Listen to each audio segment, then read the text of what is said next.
পারিবারিক রাজনীতির উত্তরাধিকারী শেখ হাসিনার উত্থান। ৩৩ বছর বয়সে ১৯৮১ সালে আওয়ামী লীগের সম্মেলনে তিনি সভাপতি নির্বাচিত হন। তখন তার জাতীয় রাজনীতিতে উল্লেখযোগ্য ভূমিকা না থাকলেও বঙ্গবন্ধুর কন্যা হওয়ায় দলের শীর্ষ পদে আসীন হন তিনি। নির্বাসন থেকে দেশে ফিরে দায়িত্ব নেওয়ার পর নিজের বলয় তৈরি করেন। অভিযোগ আছে, তার এই বলয়ের প্রভাবে ত্যাগী নেতারা একে একে আড়াল হয়ে পড়েন।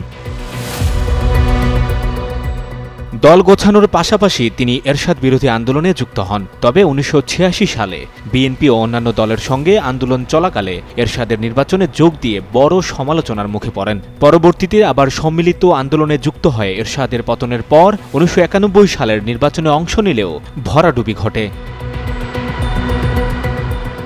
১৯৯৬ সালে নির্বাচনে জিতে প্রধানমন্ত্রী হন তিনি, কিন্তু দুর্নীতি, অপশাসন আর ভারতপন্থী নীতির অভিযোগে সরকার সমালোচিত হয়। ২০০১ সালে লজ্জাজনক পরাজয়ের পর তীব্র ক্ষোভ প্রকাশ করেন এবং নানা রাজনৈতিক দ্বন্দ্ব সংকটে জড়িয়ে পড়েন। ২০০৬-২০০৭ সালের অস্থিরতার সময় লগি ভইটা ও সহিংসতা, তত্ত্বাবধায়ক সরকার অস্বীকার সহ নানা ঘটনায় তার ভূমিকা বিতর্কিত হয়। 1/11-এর সময় তাকে আটক করা হলেও ২০০৮ সালে নির্বাচনের আগে মুক্তি পান তিনি এবং বিপুল ভোটে ক্ষমতায় ফেরেন। দ্বিতীয় দফা ক্ষমতায় এসেই তিনি স্বৈরতান্ত্রিক মনোভাব প্রদর্শন করেন। বিরোধী দলকে দমন, সংবাদ মাধ্যমে নিয়ন্ত্রণ, সেনানিবাস থেকে বেগম জিয়াকে উচ্ছেদ, মামলায় জড়ানো, এসবের মাধ্যমে রাজনৈতিক প্রতিহিংসা তীব্রতর হয়। পরবর্তী বছরগুলোতে মানবতা বিরোধী অপরাধ মামলার বিচারকে বিরোধী মত দমনের হাতিয়ার হিসেবে ব্যবহারের অভিযোগ ওঠে। গুম, বিচার বহির্ভূত হত্যা, নির্বাচনী অনিয়ম, রাষ্ট্রীয় প্রতিষ্ঠান দুর্বল করে ফেলা, এসব মিলেই তার শাসনকে ফ্যাসিবাদী রূপ দেয় বলে অভিযোগ রয়েছে।